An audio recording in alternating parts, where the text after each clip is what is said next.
একটা হাসপাতালে আমাদের একজন ব্যাচমেটকে নিয়ে এসেছে, মানে একজনকে নিয়ে এসেছে। তো আমরা আইডেন্টিফাই করি সে আমাদের ব্যাচমেট। আমরা যাই, গিয়ে তার অবস্থা দেখে আমাদের আর ঠিক থাকার মতো অবস্থা নেই। সে গিয়েছিল বাজারে ওর আম্মুর সাথে।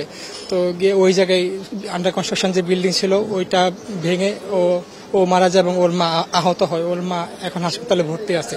আজ থেকে আমাদের দুদিন পরে, পরশু দিনই আমাদের ফাইনাল এক্সাম।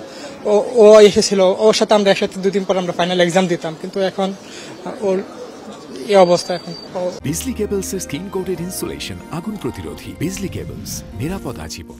ওনার বাসা খুব সম্ভবত বগুড়ায়।